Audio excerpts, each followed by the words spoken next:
sok szeretettel köszöntelek benneteket. Na nézzük, hogy miről is van szó. Tulajdonképpen ugye ez már egy kicsit pedzegeti az új könyvemnek a címét, ugyanis szerettem volna összeállítani egy olyan érthető térképet arról, hogy mi az, ami zajlik, és mi az, ami fele tartunk, amit mindenki egyszerű ember is meg tud érteni. Valami elképesztő szómágia zajlik a médiában, és jóformán érteni nem lehet, hogy mi zajlik a háttérben, ha csak az ember nem tudja a valós tényeket.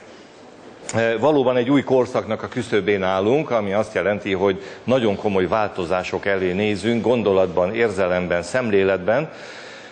Ugyanakkor azt is hozzá kell tenni, hogy amilyen mértékben erősödik az új szemlélet, olyan mértékben erősödik az az áramlat is, amelyik a régit, a már megszokottat itt akarja még tartani és fenn akarja tartani.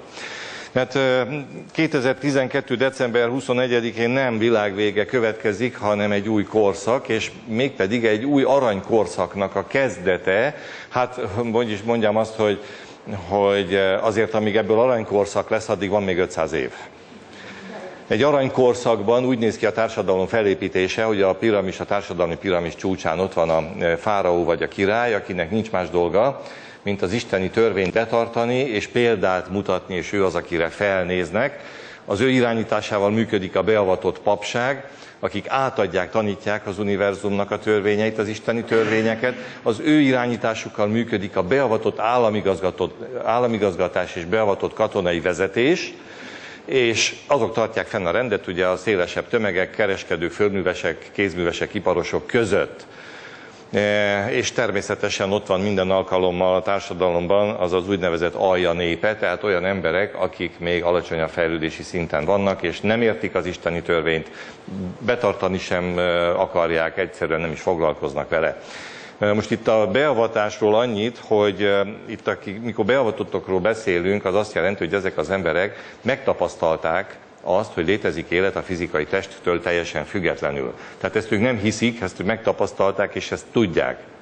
Ez nem olyan titok, amit a főpapa valakinek a fülébe súg, hanem ez egy élmény, aminek a következtében teljesen megszűnik az embernek a halálfélelme, és kapcsolatba kerül azzal a magasabb szintű tudással, ami szerint végül is irányítani lehet ezt a társadalmat, és amelynek alapján olyan társadalmat lehet felépíteni, ahol egészség van, béke van, bőség van, harmónia van, szeretet van és boldogság van. Tehát ezek nagyjából úgy most hiányoznak.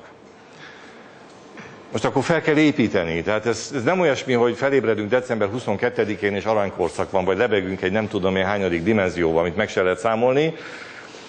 Egyszerűen arról van szó, hogy igen, változik a világ, egy új gondolkodásmódot kell szépen felépíteni, egy új értékrendet kell magunkévá tenni. Na most tudni kell azt, hogy a fejlődés mindig hullámtermészetű, ami azt is jelenti, hogy egy aranykorszak után mindig jön a hullámvölgy, és csúszik le az irányítás. Ahogy csúszik le az irányítás, úgy vesztítjük el az univerzális törvényeket. Amikor a hivatalnokok és a katonaság irányítják a társadalmat, az ugye diktatúra. Amikor kereskedők, kézművesek, földművesek, iparosok irányítják, ide lecsúszik, az polgári demokrácia. Ennek van egy szép magyar neve, azt úgy hívják magyarul, hogy egymás anyagi kifosztásának a rendszere. Na ettől a perctől kezdve érthetővé válik, hogy miről van szó.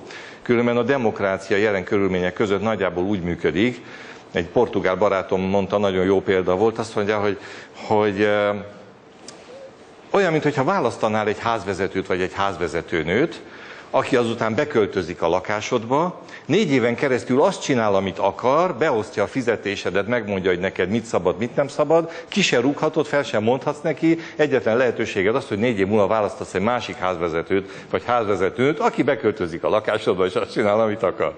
Tehát ez jelenleg nagyjából így működik. Amikor még lejjebb csúszik az irányítás, na az azt jelenti, hogy a törvényen kívüliek megpróbálnak mindenkit megölni, akiket saját maguknál fejlettebbeknek éreznek. És ilyen volt Kambodzsában a vörös khmereknek az esete, ami nagyon látványosan végezte ezt a munkát.